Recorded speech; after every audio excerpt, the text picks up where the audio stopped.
দেখেন নদীতে কিন্তু এখন ভাটা হচ্ছে। আমরা সন্ধ্যার পর 4টার পরে তার গাঁথতে পারি না। কেন কেন বেরোনো যাচ্ছে? ওই বাঘের চাপে। বাঘ ওরে দেখেনি আর ও বাঘের দেখে হঠাৎ করে বিশাল সাইজের। কতটুকু ওজন হবে এটার?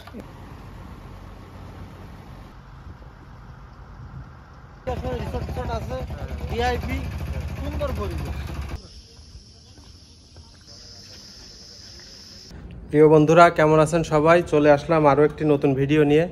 তো আজকে বের হয়েছি আমি আর তানিম। আমাদের উদ্দেশ্য হচ্ছে বাজুয়ায় যাব এবং সেখানে গিয়ে যে বাজুয়ার তরমুজ আছে ক্ষেত থেকে তুলে সেই তরমুজ খাবো। তো সাথেই থাকুন, ভিডিওটা আশা করি ভালো লাগবে, দেখতে থাকুন। এই ভিডিওতে আপনাদের তরমুজ ক্ষেত তো দেখাবই, সেই সাথে এমন একটি লোকেশন দেব যেখানে গেলে একদমই কম খরচে বিশ্বের সর্ববৃহৎ ম্যানগ্রোভ ফরেস্ট সুন্দরবন দেখে আসতে পারবেন। তাছাড়া গতানুগতিক পর্যটন কেন্দ্রের বাইরে একদমই সুন্দরবনের পাশে যারা বাস করে তাদের জীবন জীবিকা এবং তাদের সংস্কৃতি সম্পর্কে জানতে পারবেন। বলতে গেলে খুব কাছ থেকে ওয়াইল্ড লাইফ দেখে আসতে পারবেন। আজকে আমাদের গন্তব্য খুলনা জেলার দাকপ উপজেলার জনবসতির একদমই শেষ প্রান্তে, যেখানে এক পাশে রয়েছে সুন্দরবন আর এক পাশে মানুষের বসবাস। মাঝখানে পার্থক্য করে দিয়েছে সরু একটি খাল। এই গ্রামটির নাম হলো ঢাইংমারি, যেখানে বুড়িরডাবুর নামে একটি আদিবাসী বাজার রয়েছে। স্থানীয়ভাবে উৎপাদিত বিভিন্ন তরিতরকারি সহ সুন্দরবন থেকে আহরিত অনেক জিনিস দেখতে পাবেন এখানে আসলে। সম্প্রতি সেখানে কয়েকটি রিসোর্ট গড়ে উঠেছে এবং পর্যটনের নতুন একটি দিগন্তের সূচনা হয়েছে। সেসব রিসোর্টগুলো কেমন এবং সেখানে থাকতে গেলে কত টাকা গুনতে হবে, সব ইনফরমেশনই থাকছে এই ভিডিওতে। আর যারা আমার চ্যানেলে নতুন তারা আমার চ্যানেলটিকে সাবস্ক্রাইব করে পাশে থাকা বেল আইকনটি প্রেস করে রাখবেন এরকম আরও নতুন নতুন ভিডিও সবার আগে দেখার জন্য। আমরা দুপুর 2টার দিকে বাইক নিয়ে বেরিয়ে পড়লাম। সেখানে পৌঁছাতে গেলে আমাদেরকে প্রথমে যেতে হবে বাগেরহাট থেকে মোংলা, তারপর পশুর নদী পার হয়ে খুলনার দাকপ উপজেলায়। আর যাওয়ার সময় যা কিছু আমাদের চোখে পড়েছে, দেখানোর মতো মনে হয়েছে, সব কিছুই দেখানোর চেষ্টা করেছি এই ভিডিওতে। পুরো ভিডিও জুড়ে সাথেই থাকবেন। তো যেতে যেতে দেখতে পেলাম এখানে একটি শুটকির সাবার রয়েছে। তো কৌতূহলবশত আমি একটু নেমে পড়লাম দেখার জন্য এখানে আসলে কি মাছ শুকানো হচ্ছে। ভাই কেউ কি আছেন এখানে? ও গ্রানে তো একদম নাকটাক জ্বলে যাচ্ছে পুরো। এই যে দেখেন এই মাছগুলো আসলে কি মাছ আমি চিনতে পারতেছি না। এই মাছগুলো যে আসলে কি মাছ আমি চিনতে পারতেছি না। আচ্ছা ভাইয়ের সাথে একটু কথা বলি। এই যে দেখেন এটা চেলা মাছ শুকানো হচ্ছে। আচ্ছা ভাই, প্রথমে আপনার নামটা একটু শুনি। আমার নাম মোহাম্মদ রফিকুল ইসলাম। আচ্ছা, আপনারা এখানে কি কি মাছ শুকান? এখানে সব পাদের মাছ আছে, মানে চেলা মাছ আছে, সিলভার আছে, পুঁটি আছে, তেলাপিয়া আছে, চিংড়ি আছে, মানে পাইশি মাছটা সাগরের সমুদ্রের মাছটা সব আছে। এই মাছগুলো আসে কোথা থেকে? এলে তো এগুলো দেশি মাছ, সাগরের মাছ আসে। সাগরের মাছ আসে? কি 12 মাসে শুকান নাকি? না, চিংড়ি মাছ শুকাই 12 মাস। আচ্ছা, তা এই শুধু কি রোদে শুকানো হয় নাকি অন্য কোনো প্রসেস আছে? এই খালি রোদ দিয়ে শুকাই নিয়ে এগুলো। আচ্ছা, এই মাছগুলো কি মাছ? এগুলো সিলভার। একটু আসেন তো এই পাশে। এগুলো সিলভার। এটা সিলভার কাপ। ও আচ্ছা আচ্ছা। এগুলোর কেজি কত টাকা দামে বিক্রি হয়? 150-200। 150-200 কেজি। এগুলো কি খাওয়ার জন্য নেয় নাকি? খাওয়ার জন্য। আর এটা কি মাছ? এটা পুঁটি মাছ। এখানে আরো আছে, ওই পাশে আরো মাছ শুকানো হচ্ছে।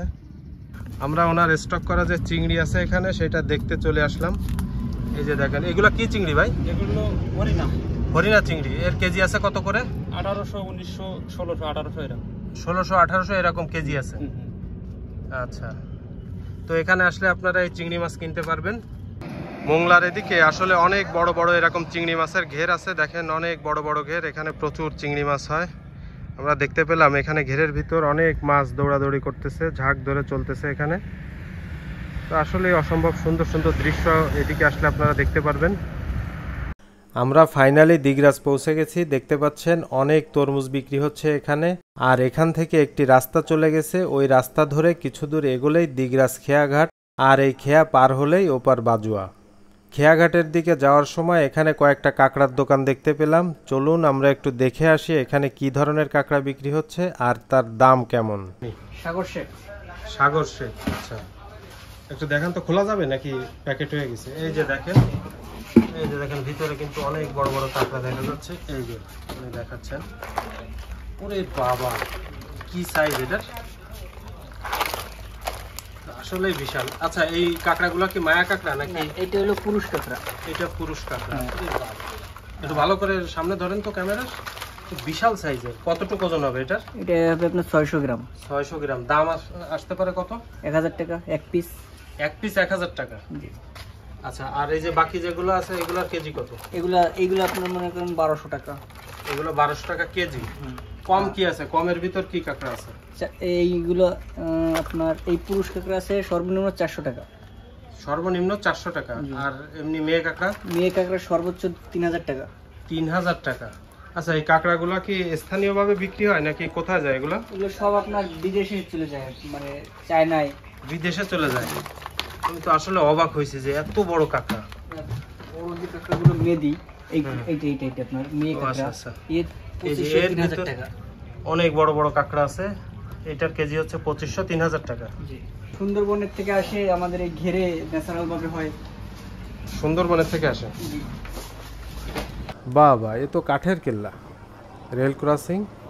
এখন রওনা হয়েছি আমরা ঘাটের দিকে।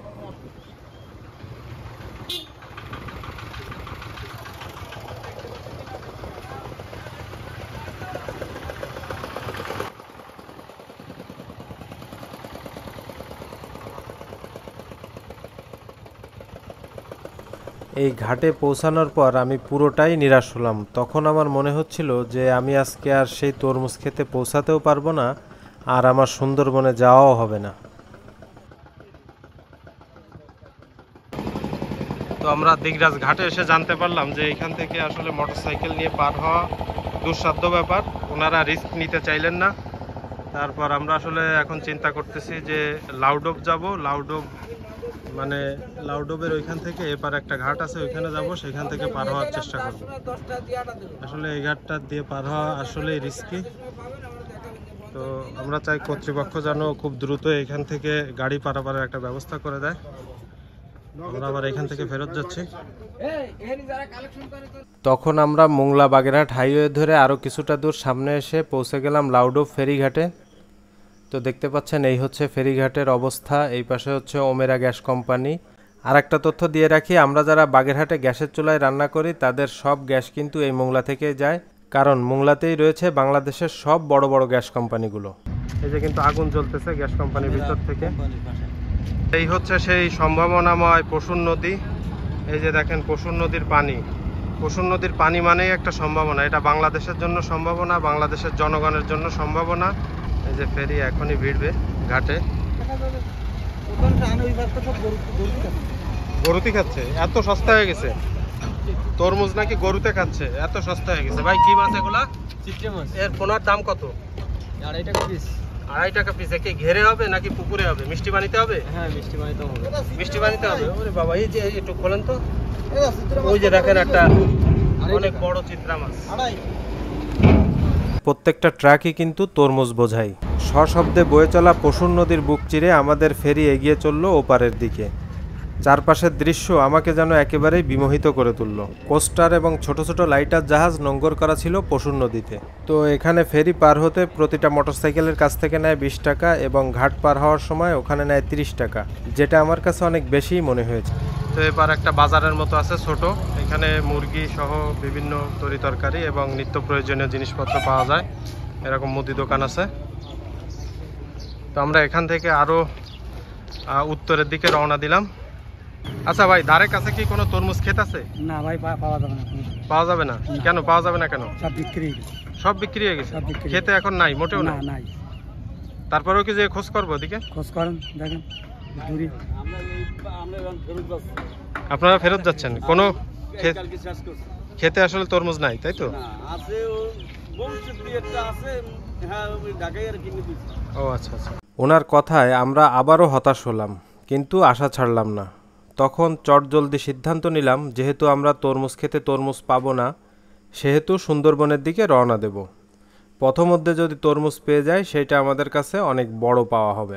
রিসোর্টগুলো আছে, সেই রিসোর্টের দিকে যাব এবং রিসোর্টগুলো কেমন, সেই রিসোর্টে থাকতে গেলে আসলে কত টাকা খরচ করতে হবে সব কিছু এই ভিডিওর মাধ্যমে তুলে ধরার চেষ্টা করব, তো দেখতে থাকুন। জায়গাটা দেখে মনে হচ্ছে যেন সবুজ গালিচায় মোড়া। অদ্ভুত সুন্দর এক জায়গা। এখানকার পরিবেশ এতটাই মনোরম যে কাউকেই মুগ্ধ করবে।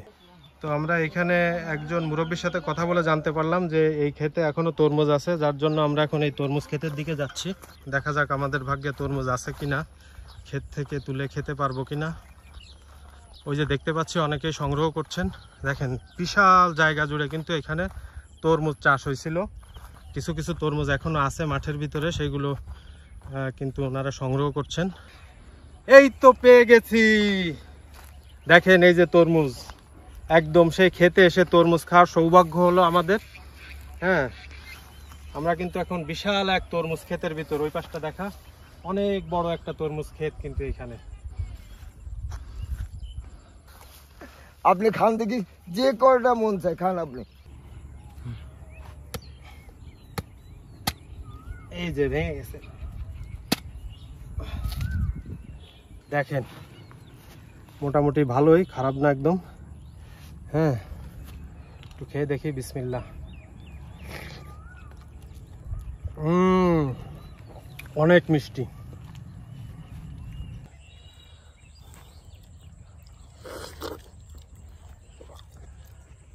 দারুণ মিষ্টি তরমুজ, আসলেই মিষ্টি। দারুণ মিষ্টি।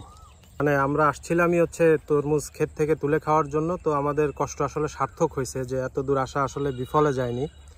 তো চিন্তা করতেছি যাওয়ার সময় কিছু তরমুজ নিয়েও যাব। তরমুজ খাওয়া শেষ করে রওনা দিলাম সুন্দরবনের দিকে।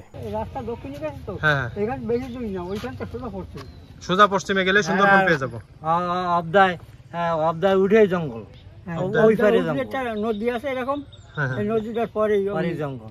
আচ্ছা আচ্ছা, থ্যাংক ইউ। আপনাদের দুইজনের নাম যদি একটু বলতেন। আনোয়ার হোসেন সানা। আচ্ছা, আপনার? সমার বৈদ্য। আচ্ছা, ভালো থাকবেন দুইজনে, ঠিক আছে। সরদার। আমরা যেভাবে সুন্দরবন যাচ্ছি, যদিও জায়গাটি খুলনা জেলার ভিতরে অবস্থিত, তারপরেও এই জায়গাটির দূরত্ব আমাদের বাগেরহাট দশানীর মোড় থেকে মাত্র 52 কিলোমিটার। আসার সময় যেটা শুনে এসেছিলাম তরমুজ নাকি গরুতে খাচ্ছে, বাস্তবে এসেও হুবহু সেই চিত্র মিলে গেল। মাঝখানে একটা সরু খাল আর দুই পাশে সুন্দর রাস্তা। চলে আসছি আমাদের সেই কাঙ্ক্ষিত জায়গায়। এই যে দেখতে পাচ্ছেন এই রাস্তাটি এখানেই শেষ, আর এর পরেই রয়েছে সরু একটি খাল, আর তারপরেই হচ্ছে সুন্দরবন। এখানে পৌঁছানোর পর আমার মনের ভিতর যে এতটাই এক্সাইটমেন্ট কাজ করতেছিল যেটা আপনাদের বলে বোঝাতে পারবো না। তো আমরা এখান থেকে ডান দিকে যাচ্ছি, ডান দিকে সামনে একটি বাজার দেখতে পেলাম, আর এই পাশে যে গাছগুলো দেখতে পাচ্ছেন ওগুলো সবই সুন্দরবনের গাছ। আর এখানে অনেকগুলো লরি এবং ট্রাক দেখতে পেলাম, এইগুলো আসছে শুধু এখানে তরমুজ নিতে। এই যে দেখতে পাচ্ছেন আরও একটি ট্রাক। তো আমরা আর একটু সামনের দিকে যাই, কিন্তু এখানে সব তরমুজ নিতে। এই হচ্ছে একটা বাজার, আমরা একটু জানবো একজনের কাছে এই বাজারটার নাম কি। হ্যাঁ, যাও। এখানে একটা বাজার আছে, এই যে দেখেন একটা হাট আছে। সামনে যাও, একজনের কাছে দাঁড়াবো, আমরা শুনি বাজারটা।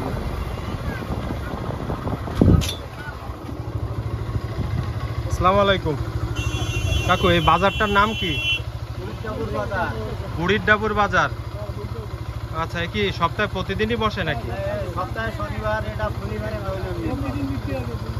প্রতিদিন বিক্রি হয়, আর শনিবার হচ্ছে হাটবার। হাটবার। এই যে দেখেন অনেক কিছু আসছে কিন্তু এই বাজারে। হ্যাঁ, মিষ্টি কুমড়া। এটা কি আম? এত তাড়াতাড়ি পাকা আম আসলো কোন জায়গা থেকে? তাই? ও, এই কেজি কত করে বিক্রি হচ্ছে? 80 টাকা কেজি। 80 টাকা? এই কি আম কি আপনার? আপনার 80 টাকা বিক্রি হচ্ছে। এই যে অনেক সবজি বিক্রি করছেন এখানে, অনেকেই সবজি নিয়ে আসছেন, সব হয়তো তাদের ক্ষেতের। আমরা একটু জিজ্ঞাসা করি। আচ্ছা চাচি, এই সবজি কি আপনাদের ক্ষেতের নাকি কেনা? ও কাকি, এই সবজি কি ক্ষেতের নাকি কেনা? মানে বাড়ির? ও আচ্ছা আচ্ছা। এই যে দেখেন সব টাটকা সবজি। এইগুলা কি? এই যে বাঙ্গি। এই যে চারকোনা দেখতেছি গোল গোল, ওরাও বাঙ্গি। এই যে দেখেন সব ক্ষেতের সবজি কিন্তু ওনাদের নিজেদের চাষ করা। আর এটা হচ্ছে সবেদা, এটা কি মাইটে আলু? সুন্দর। এই যে এইখানেও দেখতে পাচ্ছি যে আম আসছে, দেখেন ভাই একটা সাইড। একদম সুন্দরবনের গায়ে কিন্তু এই বাজারটা। এই বাজারটার নাম জানো কি? বুড়ির ডাবুর বাজার। দেখেন সুন্দরবনের গায়ে কিন্তু এই বাজারটা। এই বাজারটার নাম হচ্ছে বুড়ির ডাবুর বাজার। বাজারে দেখতে পেলাম একজন রক মেলন বিক্রি করতেছেন। এটা হচ্ছে সাম্মাম ফল। কত করে কেজি বিক্রি করতেছেন? 50 টাকা কেজি। 50 টাকা কেজি। মিষ্টি হবে এগুলা? হ্যাঁ, জম্মে মিষ্টি।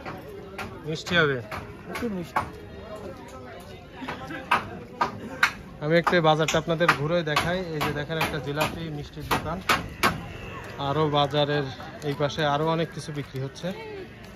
এই যে দেখেন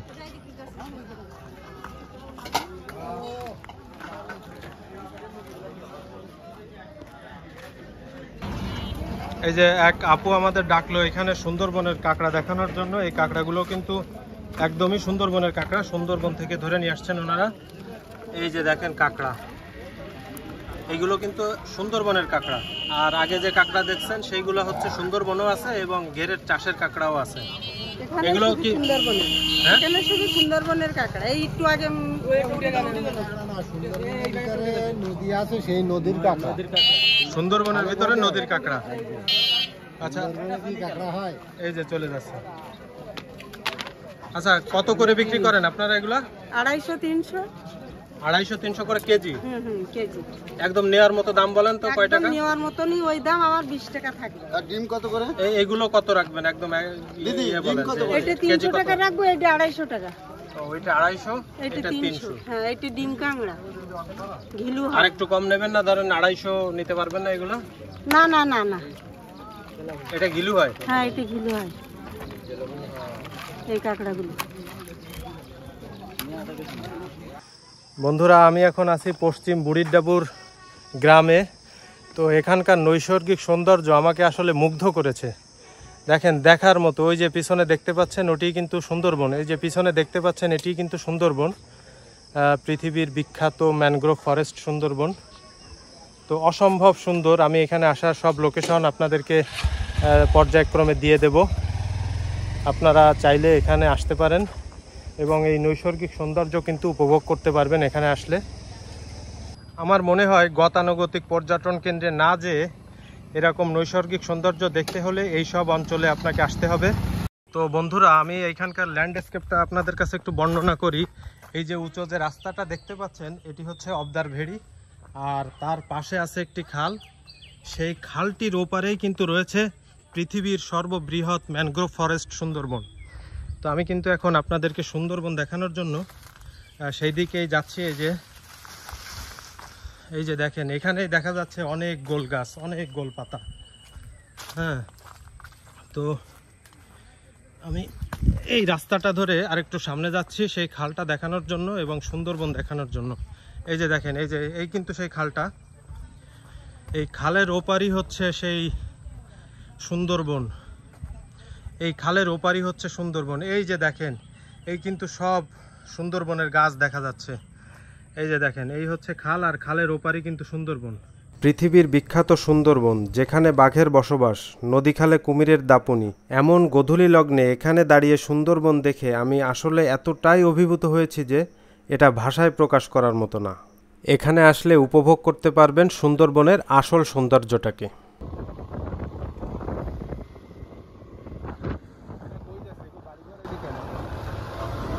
অপূর্ব সুন্দর জায়গায় আজকে আসলাম।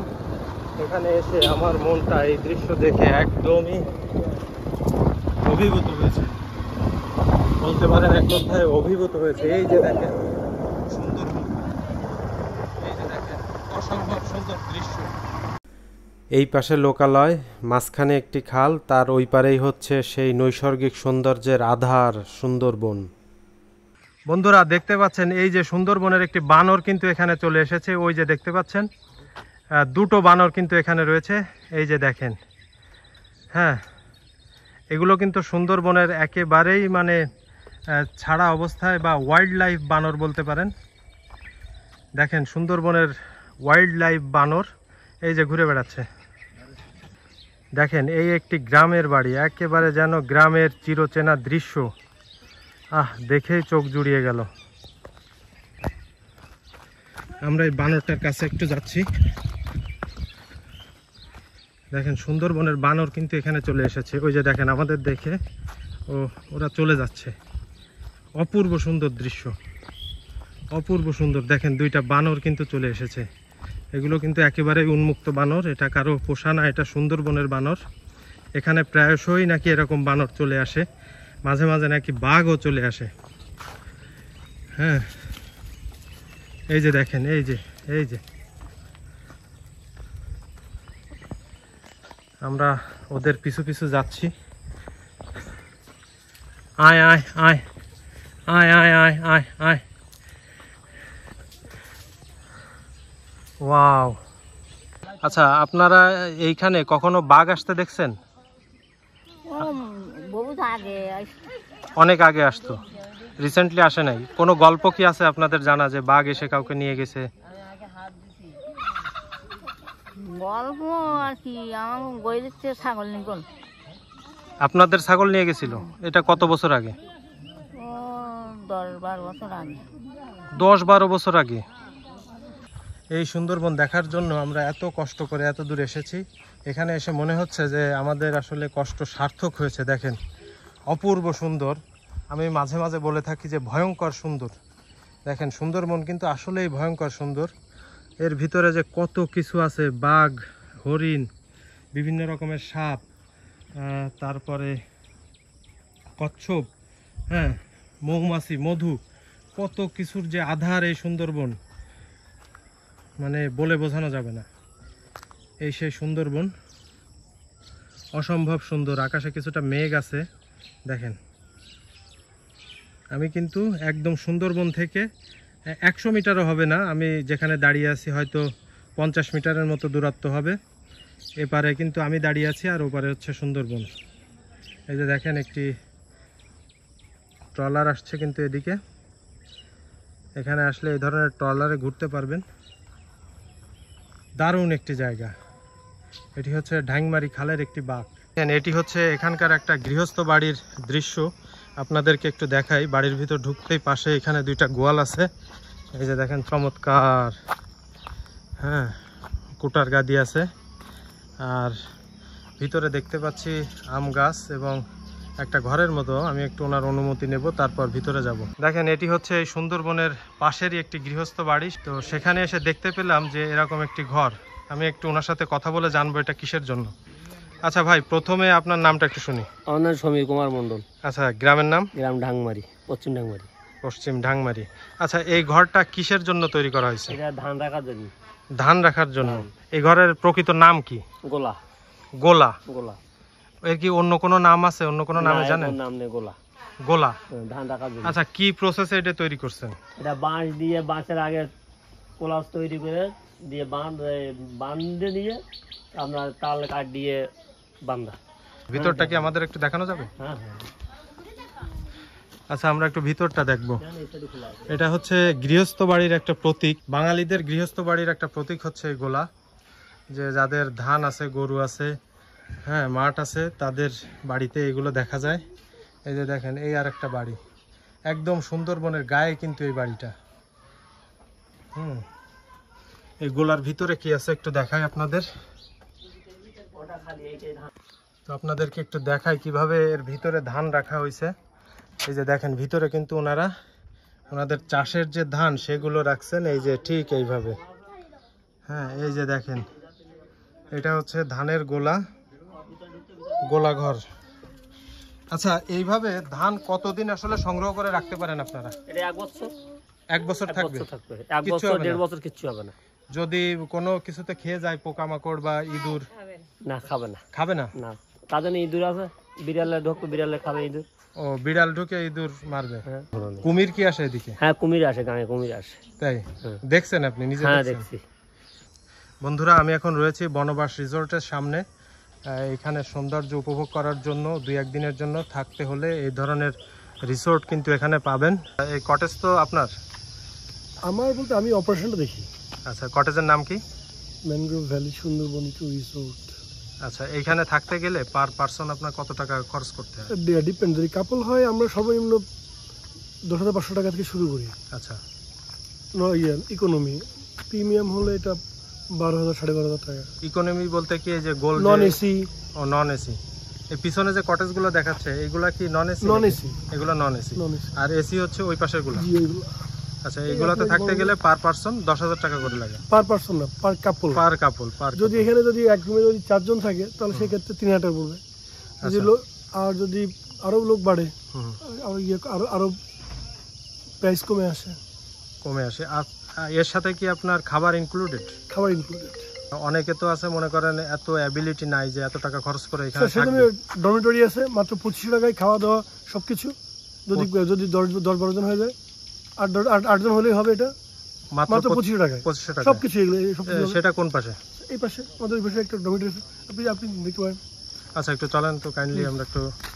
এখানে একটা জিনিস আপনারা খেয়াল করেছেন কিনা জানি না, এখানে কিন্তু ঝিঝি পোকার একটা আওয়াজ হচ্ছে সব সময়। এই ঝিঝি পোকার আওয়াজ এখানকার পরিবেশ যেন আরো বেশি মোহনীয় করে তুলেছে। তাছাড়া হরিণ, বানর সহ বিভিন্ন পাখির কিচিরমিচির শব্দ কিন্তু জঙ্গল থেকে ভেসে আসে প্রায় সময়। এখানে 2টা পুকুর আছে, মানে পুকুরের উপরেই হচ্ছে এই কটেজগুলো তৈরি করা হয়েছে। আর এইখানে 2 তলা 3 তলা কটেজ দেখতে পাচ্ছি, এই যে। আর এই কটেজের ওই পাশেই কিন্তু হচ্ছে ঢ্যাংমারি খাল, এবং খালের ওপারই হচ্ছে সুন্দরবন। এই যে দেখেন, এই যে খাল দেখা যাচ্ছে, খালের ওই পাশেই হচ্ছে সুন্দরবন। তো সুন্দরবনের এখানে ঘুরতে ঘুরতে সন্ধ্যা হয়ে গেল। তারপর চিন্তা করলাম যে একটু চা টা খাই, তার জন্য একটা দোকানে ঢুকলাম। সুন্দর একটা দোকান পাইছি এখানে। আমরা সন্ধ্যার পর 4টের পরে তার ঘাটতে পারি না। কেন কেন বেরোনো যাচ্ছে? ওই বাঘের চাপে। বাঘের চাপে? বাঘ এবার চলে আসতো? হ্যাঁ, চলে আসতো, পারি আসবে বেলা থাকতে, এই যে ঝোপের মধ্যে থাকতে। ঝোপের ভিতর থাকবে? হ্যাঁ। তারপর ঝোপের পরে সন্ধ্যের সাথে সাথে এই আপনার সারা গ্রাম। সারা গ্রাম মানে এই কত দূর যাবে তার ঠিক নাই। মানে সন্ধ্যার পরে এদিক কেউ ঘর থেকে আগে বের হতো না বাঘের ভয়? বাঘের ভয় আপনার। আচ্ছা, লাস্ট কত বছর আগে এখানে বাঘ আসছে? হ্যাঁ ভাই, ক বছর হতে পারে এই যে বাঘটা হচ্ছে, আর 10 বছর, তাহলে 10 বছর। 10 বছর আগে এখানে বাঘ আসছে। এই জায়গাটার নাম কি? এটা পশ্চিম ঢ্যাংমারি গ্রাম। গ্রাম। আচ্ছা, সেই সময় বাঘ এসে এখানে কি করেছে? বাঘ এসে আপনার ওই ছাগল, ভেড়া, এই সবগুলো গরু, তাতে ডিও পয়সা বললো কি যে বাঘ মারা যাবে না। ওই গ্রাম শুদ্ধ লোক যদি মারাও যায় তা বাঘ মারা যাবে না। বাঘ মারলে কিন্তু আপনাদের কেস হবে। তা কেস হইল, বাঘটা মারছিল, সে এত বাঘ মারছে, মানুষের হাতে কামড় দিয়েছিল, তা ছাড়ার জন্য লাঠি পিছন দিয়েছে, নিয়ে গেছিল। ফার্স্টে রেখে নিয়ে গেছিল, পানি কেটে হয়েছিল। যাই হোক, আমরা কত কষ্টে আছি যেমন জঙ্গল পাশে, সব দিক থেকে এখন একটু কমিচ্ছে, এখন একটু আর কি। আচ্ছা, তো ওই বাঘে একজন মানুষকে কামড়াইছে? একজন না, রাতে কি ওই বিলি অন্য গ্রামে গেছে, আর রাত পেয়ে গেছে, তখন জমিতে আনামাতা ধান আসার পথ মনে করে যে এটা জঙ্গল, রাত পেয়ে গেছে। তখন ওই মোটর সাহেবের ঘেরের ধারে ওইখানে শুয়েছিল। আর এই জনগণ সব চারিদিকটা আমরা ব্যাট দিল, লোকজন বোঝায় চারিদিকে। এখন ওই বাঘ আর যাবার লাইনটা এখন মনে করি যে বাঘ তো দূরই, দেখা যাচ্ছে দূরই, এইখানতে মানে লাঠি ঠেঙ্গানে দাঁড়িয়েছে, ওই বাঘ আস্তে আস্তে এসে হামলা করছে মানুষের উপর। হ্যাঁ, সেই লোক কি বাইচে আছে যারা কামড়াইছে? বাইচে আছে, মানে হাঁটি ঢুকিয়ে দিল গালে দিটা। হ্যাঁ, যাবার পরে হাঁটুর পরে এই ঘাড়ের পরে একটা হাত পা তুললেন দিয়ে, তারপরে ওই বহু লোকজন এসে বড় বড়ি করে ছাড়িয়ে নেয়, নেবার পরে ছাড়িয়ে দেয়। তাতে বহু টাকা ব্যয় করে সেই লোক চিকিৎসার জন্য। হ্যাঁ, এখনো তো এই জায়গা ভয় আছে যে হঠাৎ করে যে ছোট একটা খাল, এটা পার হতে তো বাঘের সময় লাগে। বলা যায় না, সুন্দরবন তো ওরা কোথা থেকে অত্যাচার করে ওই বলা যায়। আমার কাছে সুন্দরবন করে বিশ্বাস থাকে, এইখানে আছে বাঘ হয়তো। মানে ওই বাঘটা হয়েছে কি আপনার ওই প্রায় পার হয়, তা ওই প্রতিদিন দেখা 2 কিলোমিটার পরে যেয়ে পার হবে, না হয় 5 কিলোমিটার পরে যেয়ে পার হবে, প্রতিদিন পার হতো। হ্যাঁ, তা ওই যে বাড়ি সময়। পার হতো সে বাড়ি ছাগল গরু মানে যা একটা ক্ষতি করে যেত, মানে দেখা যাচ্ছে যদি 5টা ছাগল থাকে 3টে মেরে যেত, একটা নিয়ে যেত, এরকম করতে করতে ওই আর এই লোকজন ওই সন্ধ্যার পর পরে আর কেউ পথে বেরোতো না। হ্যাঁ, পথে না বেরোলে আপনার ওই কি হতো, ওই দেখা যাচ্ছে কি লোক তখন আর কি হতো না, এখন বাঘের এমন সাহস হলো ও আর হামাশা মনে করতে গেছে সব আমার এরিয়া। ওই এমন কাজে ভিতরে ঢুকে গেল, প্রায় 1 কিলোমিটার ভিতরে ঢুকে দিয়ে এক বাড়িতে একটা কুকুর মারেছে, মারে আপনার এক ওই প্রজেক্ট আছে, প্রজেক্টের ওই সাইডে রেখে খাতে খাতে ওর রাত হয়ে গেছে, মানে সকাল হয়ে গেছে, ও বাঘ নিজেই জানে না যে সকাল হয়ে গেছে। এখন ওই প্রজেক্টের লোক ওই আপনার নদীতে যাইয়ে ওই মানে ওই নৌকায় করে খাবার দিতে যাচ্ছে, আর দেখে কি ওই সাইডে ওই কুকুর নিয়ে খাচ্ছে বাঘে।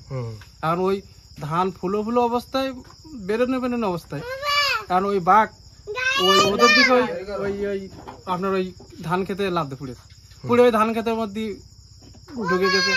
এবারে সবাই সাড়া পড়লো যে বাঘ ওই এর ভিতরে আছে, বহুত লোক চারিদিক থেকে আপনার সারা জায়গাতে এসতেছে। হ্যাঁ, এবার সারা জায়গাতে আসতে লাগলে আপনার ওই বাঘ করে কি ওইভাবে এক জায়গায় মানে ঘাপটিতেছে, দেওয়ার পরে সব লোকজন 2-1 আছে তো জানেন যে ওই সাহসী লোক, আর 2-1 লাঠি টাঠি নিয়ে ওই ধান খেতে নামেছে। আর ধান খেতে নামে আপনার ওই বাঘ কি করেছে, ওই বাঘ বসেছিল ওর সাইডে ওরা যাচ্ছিল, আর বাঘ ওরে দেখেনি আর ও বাঘের দেখে, হঠাৎ করে ওই বাঘ আক্রমণ করেছে ওই লোকের। আর সাইডে আরো অনেক লোক রয়েছে, কারো হাতে রড রয়েছে, কারো হাতে আপনার জিউলির কথা রয়েছে, বিভিন্ন রকম লাঠি ফেটা সবার কাছে নিয়ে নেমেছে। নামে ওই বাঘ কি করেছে আপনার ওই হাতে দেশে থাবাই জায়গায় দিল, ওর এক হাতে ছিল লাঠি, আর ওই বাঘের গালের মধ্যে ওই লাঠি পুড়িয়ে দিয়েছে। অনেক সাহসী লোক। হ্যাঁ, দেওয়ার পরে আপনার ওই বাঘ ওই ছাড়িয়ে দিয়েছে, মানে গালার কামড় দিতে পারেনি, ঘেটিতে কামড় দিলে ও লোক মারা যেত। তার ও লোক মনে করেছে আমি তো মরিছি, তো আমি এক জায়গায় সঙ্গে সঙ্গে লাঠি গালের ভিতরে দিয়ে দিয়েছি।